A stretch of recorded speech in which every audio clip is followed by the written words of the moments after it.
Welcome back to our CarCast. In this CarCast, we will be discussing the complicated family tree as exhibited in Wuthering Heights in relation to the houses of Thrushcross Grange, otherwise known as the Grange. Us locals like to call it Wuthering the Grange. Heights.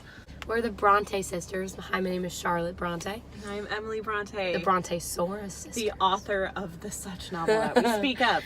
What do your talents include, Emily? Some of my talents include being a recluse in the woods who barely has any human contact, getting bitten by a dog and dying from rabies, and cauterizing my own wound. Let us begin. Today we will be discussing the complicated family trees in Wuthering Heights and how they all intertwine in relation to both the Wuthering properties Heights and the Grange, the two properties exhibited in the novel. Because there is a lot of, not property passing, but there's definitely a lot of talk about like who owns what, why they own it, who's part of what family, and why everyone is named either Kathy, Heathcliff, or Linton, and how the houses in themselves personify the familial relationships within. Shall we start with Wuthering Heights? Yes, we shall. Wuthering. Oh, let me pull up a definition. You start talking. At Wuthering Heights, in the beginning of the story, there, we have the Earnshaw family, consisting of Mr. Earnshaw, Mrs. Earnshaw, with their children, Hindley Earnshaw and Catherine Earnshaw, and in turn their adopted child, who Mr. Earnshaw picks up on the street instead of Hindley's fiddle, which is just the beginning of the relationship, giving them Heathcliff, who never fully has the last name Earnshaw. He is simply Heathcliff. He's simply Heathcliff. He's Mr. Heathcliff referred to later in the novel. Which is kind of like symbolic because he's never truly a part of the family because Hindley does not want him there, and Hindley becomes the man of the house after Mr. Earnshaw and Mrs. Earnshaw die. Wuthering. To get back to the property. Of weather characterized by strong winds. To blow fiercely. I say fierce is a good word for what's going on. It's a little wild. Walk a few miles and you have Thrushcross Grange. The Grange. At the beginning of the novel, we have the Lintons, consisting of Mr. Linton, Mrs. Linton, and their two children, Edgar Linton and Isabella Linton. Perfect little family of four. Super cute. Really wealthy. Very and high the thing up is, in society. Respectable. Like the Wuthering Heights, like the Earnshaws are very wealthy, but they're not as classy as the people at the Lintons. Thrush is one meaning is any of numerous migratory songbirds. So picture like a meadow. It's very peaceful. Like, what is that? Mozart? Is it Mozart, Beethoven?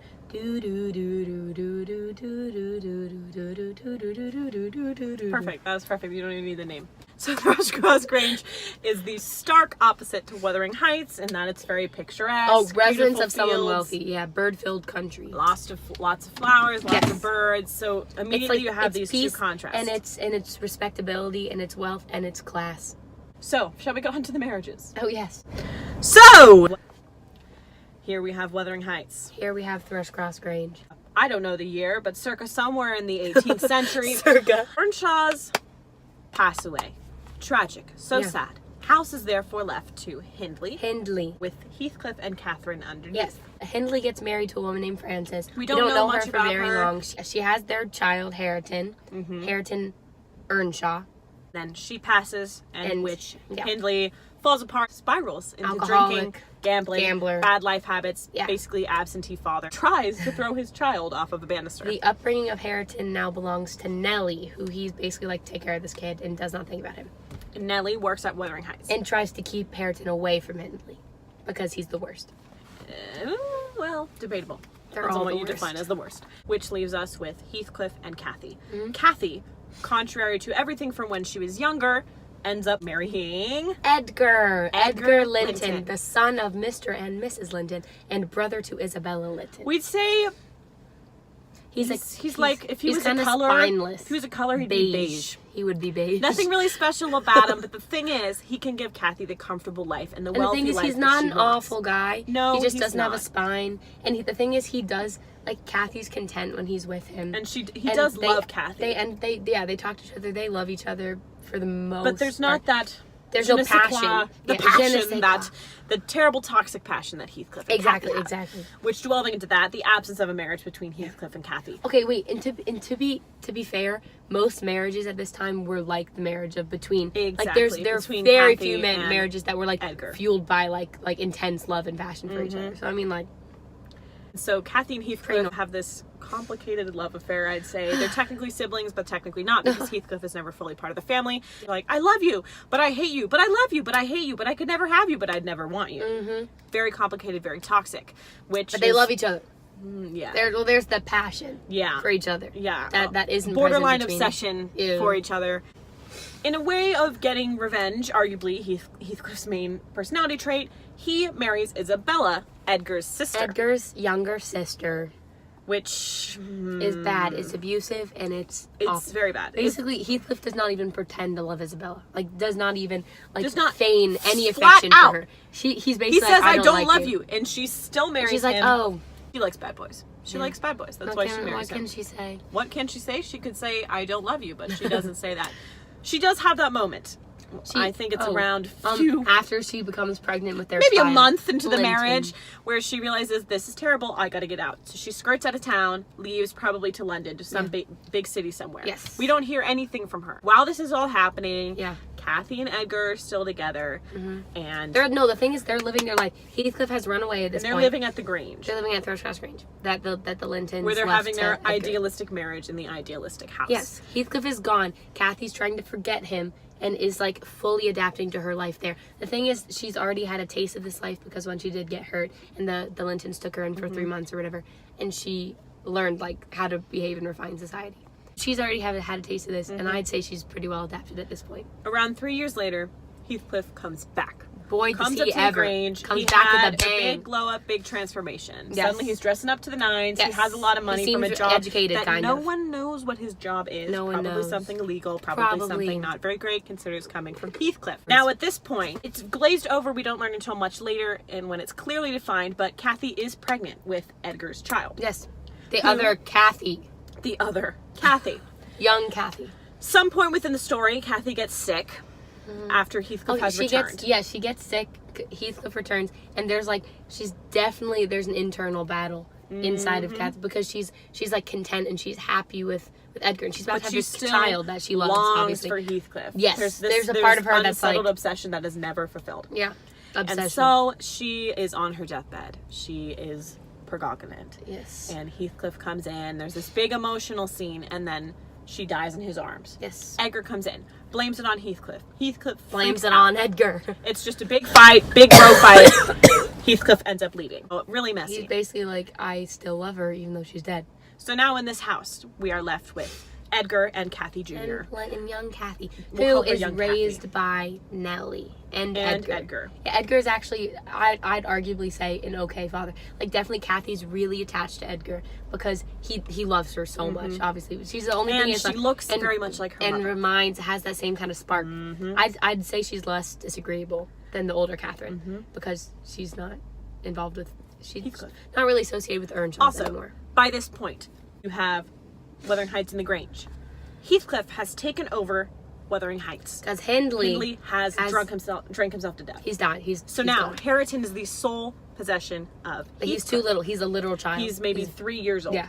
And so Heathcliff realizes that Nellie still has some kind of maternal instinct over Harrington and could potentially raise him right, which Heathcliff decides is terrible. Because Heathcliff the worst. sees does not want Harrington as a pawn, as a little threat. puzzle piece. Yeah. So he removes Nellie, puts her to the Grange, who then takes care of young Kathy. Yeah. So in a way, it does come full circle, which is interesting. And Kathy does grow up with kind of a maternal figure, like a woman to help take care of her. Flash forward a few years. Kathy Jr. is now 16. Harrington's around 18. Yeah. Trot. In comes a carriage. Out comes Linton Heathcliff. Heathcliff. You guessed it. Surprise. Isabella's child is back. And Isabella is sick and dying. She dies. Linton is the definition of a sickly child. I picture him as maybe worst. like 95 pounds soaking wet. Yes, he's awful. Tiny, scraggly, kind of annoying. The thing is, his sickly and scraggly annoying, like it has influenced his character. He's whiny. He's emotional, which is fine, I guess. But he's susceptible to being manipulated. Oh my god. He shows up. The thing is, he shows up at the Grange, meets Kathy Jr. Kathy was like, "Whoa, I didn't know I have a cousin. I have a cousin. He's so great. She's this is so wonderful." Hey, Nellie's like, let's take care of him. Yeah. Bop-ba-dop-ba-dop, knock, knock, knock. You guessed it. It's Heathcliff! Heathcliff finds out Give me my this son. man who has said, I don't care about my wife, I couldn't care less about what happens to her. Yeah. He learns he has a son. Yet again, for a power play, he says, I want my son back. I want to love He's him. like, He'll give have me such my a great son. life Basically here. demands him back, even though Edgar is willing, because Isabella wanted Edgar to take care of Linton. She was like, take care of Linton, because I know you'll do a good job. And she didn't want Linton to go into Harrington. Okay, why she named her son Linton? That's her last name, or her last name. Because that would have more meaning than Heathcliff as a last name, as a first name. Like she could have named him like John. Rip John. Edgar ends up giving Linton up to Heathcliff, which is goes back to Wuthering He Heights. should have fought for Linton, and that's a point made. But Edgar is spineless. He didn't fight for Kathy. He didn't fight for he genuinely has no. Also, he's like a rich, wealthy boy, so like didn't have to fight for anything. Yeah, it's now. Happy Sweet 16, Kathy Jr. It's her 16th You birthday. haven't left a mile of radius of She your now house. decides that I'm 16. I'm going to be a rebel and I'm going to go to Wuthering Heights, even though that's She the one wants to rule talk my to dad Linton. has. Yes. Because she wants to see Linton again. Basically, Kathy keeps traveling back and forth her undercover, little pony. unknown on her little pony to Wuthering What's Heights, the pony's in name? which she interacts. It's not important.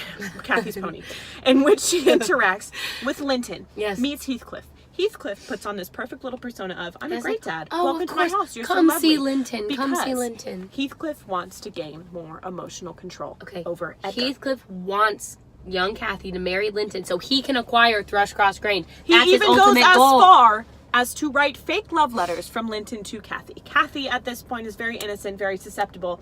She She's fallen has in not love. left a mile radius of her house without Edgar. Perfect target for Heathcliff. This is where it gets messy. The way they get married is wonderful, meaning that Heathcliff locks Kathy up and in Nellie the house. in the house. At Wuthering Heights. In At separate this rooms. point, her father is sick and dying at the Dying. Grange. Sick and dying. Holds this over her, saying, as soon as you marry Linton, you can go see your dying father. Kathy is forced to marry Linton, sees her dying The father. thing is, she even agrees to marry Linton if she can just go back and see her dad. And She's like, her- let me go see my dad, and I'll be back, and I'll get married to Linton. I don't her care. dad is She dying. really and doesn't she's like, mind yeah, that much. we're so. Edgar dies. It's very sad. He dies with this kind of false sense of happiness and peace. The thing is, because Kathy's by his side, though, like young Kathy ends up, he marries Linton, and Heathcliff's like keeping them there for extra long, just hoping that Edgar will die before Kathy can get back. But she escapes. Linton helps her escape, and she goes and she sits by Edgar's bedside. So Linton as he's has a dying. redeeming moment in which he He helps does. her escape. One redeeming but they moment are still in the entire forcibly book. married, and he's still very annoying. Heathcliff's like brutish ideology is definitely pushed on Linton because Linton's like, no, I should have control of Kathy. She's my wife. It's like it's all of these. The children are used to very much symbolize the main character's main goals from their past that they can never achieve. yeah, He's dead. Rip he's Edgar. dead. Rip Edgar. Kathy goes May back he to rest Wuthering in Heights, peace. which is where we flash forward to the present, where Lockwood comes, meets Kathy Jr., who's not very agreeable. No, because she's locked with Heathcliff. By the time Lockwood arrives, In his Linton has house. passed away Linton is passed because he's But sickly and he dies. her father-in-law has claim over her, and so he's forcing Because her to she live is in Heathcliff's control. So she has to live in Wuthering Heights. He doesn't let her go home to the Grange where Nellie She is. cannot leave the property, She's not allowed to. making Wuthering Heights more of a Wuthering Height. Lockwood arrives. He's like, "Whoa, Kathy, you're kind of pretty," which is Yeah. just. And he's like, hey, I'm here for tea. She's like, did anyone invite you to tea? Anyone invite? Do I look like I want to make tea for you? Yeah. Do I look like? Kathy's over it. She's over it. The whole story is a frame story, meaning it's a bit of it's flashback along with present time. Sorry. Narrated by Nellie, who's telling us to Lockwood. And then we go back to Lockwood's narration, which is where we see the really final form of resolution. Yes. Lockwood leaves. He decides that after all this craziness, he can't handle it here anymore. Goes back to the big city, but then he comes back to get his stuff out of the house before he does it to another person. Yeah, yes. Comes back for one last final visit to Wuthering Heights and sees it completely differently. He also learns at this time that Heathcliff has died. So And- who has property now? Young Kathy has the property now. The only good things that come out of this book come from death.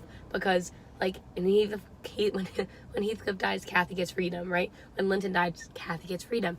And the other important part about here is visually, in relation to the houses, you see a bit of Thrushcross Grange and Wuthering Heights. Yeah.